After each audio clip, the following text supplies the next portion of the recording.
Hello hi welcome to my YouTube channel.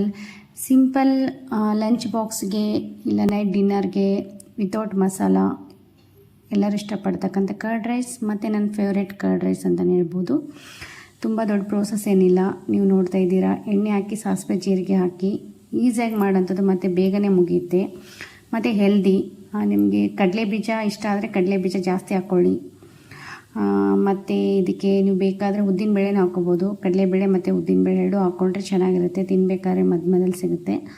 ಆಮೇಲೆ ಸ್ವಲ್ಪ ಕರಿಬೇವು ಹಾಕಿದ್ದೀನಿ, ಅದು ಸ್ವಲ್ಪ ಒಗ್ಗರಣೆ ಲೈಟಾಗಿ ಫ್ರೈ ಮಾಡಿಕೊಂಡ್ರೆ ಸಾಕು. ಆಮೇಲೆ ಚಿಕ್ಕದಾಗಿ ಕಟ್ ಮಾಡ್ತಕ್ಕಂಥ ಆನಿಯನ್ ಇಲ್ಲಿ ತುಂಬ ಫ್ರೈ ಮಾಡಬೇಕು, ಡೀಪ್ ಫ್ರೈ ಮಾಡಬೇಕಂತೇನಿಲ್ಲ. ಅದು ಸ್ವಲ್ಪ ಆನಿಯನ್ ತಿನ್ನಬೇಕಾದ್ರೂ ಸಿಕ್ತಿದ್ರೆ ಇನ್ನೂ ಚೆನ್ನಾಗಿರುತ್ತೆ.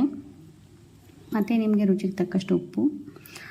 ಎಲ್ಲರಿಗೂ ಇಷ್ಟ ಆಗುತ್ತೆ. ನೈಟ್ ಟೈಮ್ ಅಂದರೆ ಸಿಂಪಲ್ಲಾಗಿ ಮತ್ತು ಚೆನ್ನಾಗಿ ನಿದ್ದೆನೂ ಬರುತ್ತೆ ಕರ್ಡ್ ರೈಸಿಂದ. ನೋಡಿ, ಸ್ವಲ್ಪ ಇದು ಹಾರಬೇಕು ಒಗ್ಗರಣೆ ಹಾಕಿದ್ಮೇಲೆ. ಆಮೇಲೆ ರೈಸ್ನ ಕೂಡ ಮಾಡಿರ್ತೀರಲ್ವ, ತುಂಬ ಗಟ್ಟಿ ಆಗದೇನೆ ಸ್ವಲ್ಪ ರೈಸ್ ಮೆತ್ತಗಿದ್ರೆ ಚೆನ್ನಾಗಿರುತ್ತೆ. ರೈಸಿಗೆ ಮಸಾಲ ಫಸ್ಟ್ ಮಿಕ್ಸ್ ಮಾಡ್ಕೊಳ್ಳಿ ಚೆನ್ನಾಗಿ. ಆಮೇಲೆ ನಿಮ್ಗೆ ಎಷ್ಟು ಕ್ವಾಂಟಿಟಿ ಬೇಕಷ್ಟು ಮಿಕ್ಸ್ ಮಾಡಿಕೊಂಡು, ನಿಮಗೆ ಕರ್ಡು ಒಬ್ಬೊಬ್ಬರಿಗೆ ಜಾಸ್ತಿ ಹಾಕ್ಕೊಳ್ತಾರೆ, ಕೆಲವೊಬ್ಬರು ಕಮ್ಮಿ ಹಾಕ್ಕೊಳ್ತಾರೆ, ನಿಮ್ಮ ಇಷ್ಟ ಅದು. ಆಮೇಲೆ ರೈಸು ಮತ್ತು ಅದು ಒಗ್ಗರಣೆ ಮಿಕ್ಸ್ ಮಾಡಿದ್ಮೇಲೆ ಸ್ವಲ್ಪ ಬಿಸಿ ಹಾರಬೇಕು. ಬಿಸಿ ಹಾರಿದ್ಮೇಲೆ ಆಮೇಲೆ ಕರ್ಡ್ ಮಿಕ್ಸ್ ಮಾಡ್ಕೊಳ್ಳಿ. ಯಾಕೆಂದರೆ ನೀವು ಕರ್ಡ್ ಹಾಗೆ ಬಿಸಿ ಇರಬೇಕಾದ್ರೆ ಹಾಕಿದರೆ ಕರ್ಡ್ ಹೊಡೆದೋಗೋ ಚಾನ್ಸ್ ಇರುತ್ತೆ, ಕರ್ಡ್ ಹೊಡೆಯುತ್ತೆ ಅಂತ ಹೇಳ್ತೀವಲ್ಲ ಆ ಥರ. ಆಮೇಲೆ ನೀಟಾಗಿ ಮಿಕ್ಸ್ ಮಾಡ್ಕೊಂಬಿಡಿ. ಸಿಂಪಲ್ ಡಿನ್ನರ್ ವಿತಿನ್ 10 ಮಿನಿಟ್ಸಲ್ಲಿ ರೆಡಿ. ರೈಸ್ ರೆಡಿ ಆಗಿದ್ದರೆ ಕರ್ಡ್ ರೈಸ್ ಮಾಡೋದು 5 ಮಿನಿಟ್ಸ್ ಅಥವಾ 10 ಮಿನಿಟ್ಸಲ್ಲೇ ಮಾಡಿಬಿಡ್ಬೋದು.